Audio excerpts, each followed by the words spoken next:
Hello everyone and welcome back to my channel. This is part 2 of my 2012 Audi RS3 build. Following on from the previous video where we did an external walk around of the car looking at the obvious damage from the outside and a general overview of the spec. In today's video we will be getting the car into the workshop, onto the ramp, getting it in the air, having a look at the underside damage, seeing what else there is, and hopefully, fingers crossed, getting the car to start. So let's get on with it.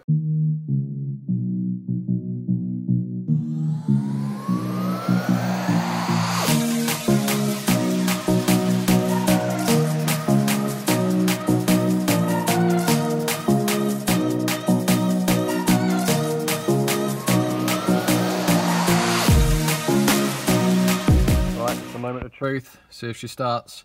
I've checked the oil level. The oil level's fine.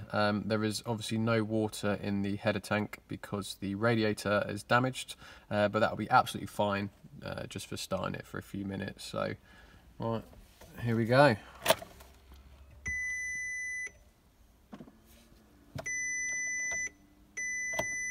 To Russ and Gary working in Colville for Amber and Traffic Man.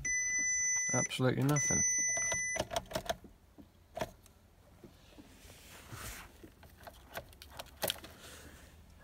Interesting.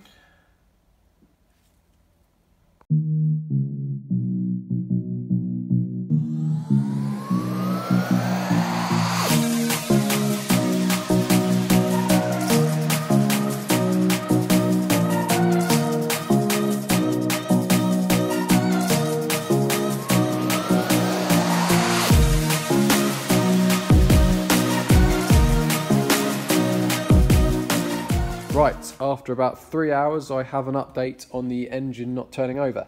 I plugged in VAGCOM into the car to read any faults that we might have to start with, and the computer would not communicate with the engine control unit, the gearbox control unit, the ABS pump, the airbag control unit and a few other control units.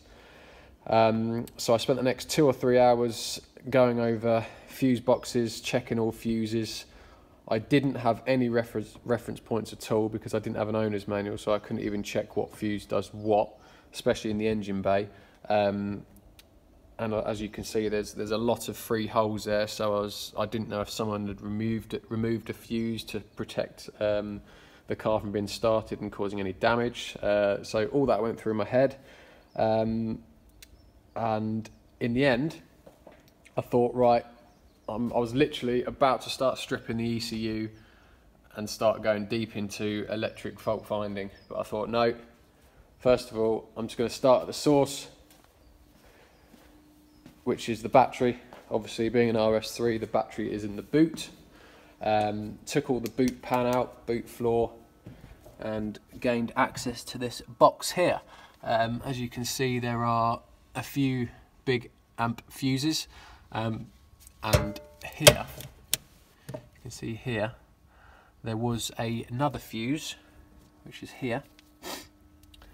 And what this does is, this is an airbag connection here, and it connects into the fuse like this. And basically, when there's a collision and the airbags are deployed, the airbag control unit will send a signal to this fuse to activate it, to then blow up the fuse basically, which then disables this massive chunky power cable that runs to the front of the car. I have done a very temporary fix of just bypassing that fuse just to check that is the problem. Obviously that will be replaced with a genuine new part, but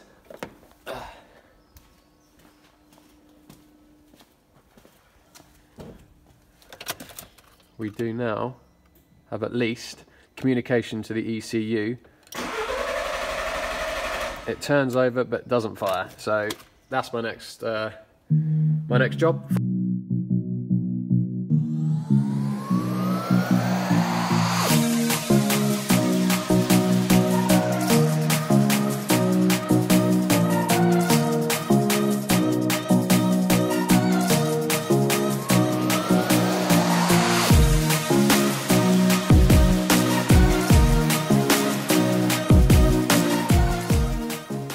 Right, I've managed to strip apart the rear of the car, took out the seat bench, which gives me access to the fuel tank. The fuel tank sits literally, this is the top of the fuel tank, it sits just under the rear seat bench, as you can see here.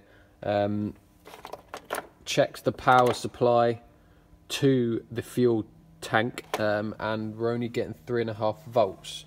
Obviously it should be 12 volts. I did just do a quick check on the fuel pump just to make sure it was working. I used my jump pack and a couple of bodge wires. Did the job though, confirmed that the pump is actually still working, so that's not the issue. I did check under the bonnet, check the fuse. Fuse isn't blown, that's all fine, but there was only 3.5 volts showing at the fuse as well, which I thought was a bit suspicious. So I plugged in VAGCOM, and I noticed there was a crash shutdown activation code stored. I'm not sure if that caused or if it made the ECU reduce voltage input to the fuel pump or not. I cleared it and it went away, and I got a full 12 volts, so that was good. So that ruled out the fuel, but still turned over, still didn't fire.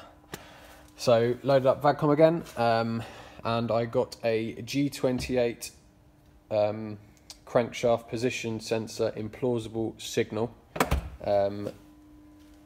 So I then spent another half an hour looking around, and yeah, so I had a G28 implausible signal, and obviously that's a crankshaft position sensor, so without the signal from that, the ECU doesn't know when to fire the injectors, fire the spark plugs, etc. So naturally the engine would not run without it. So I had a quick look under, and I could see it was this wire here. This wire here had actually been torn away. It was stuffed up right in there, and it had been pulled out and broken all the pins. So I've just connected that back up, and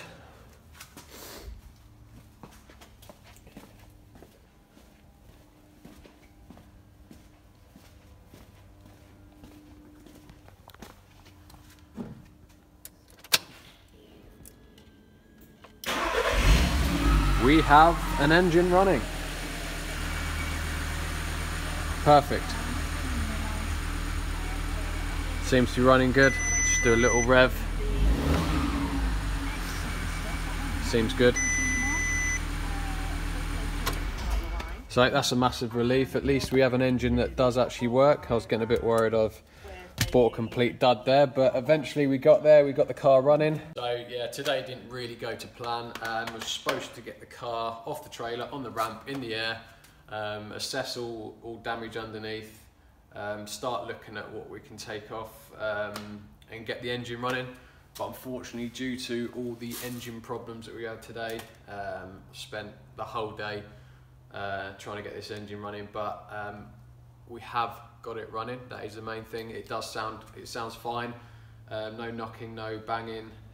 Seems to run good. So yeah, apologies, there's not that much content today, but in the next video we will get it off the trailer. Hopefully it will drive off onto the ramp, up in the air, and then we can start inspecting the underneath.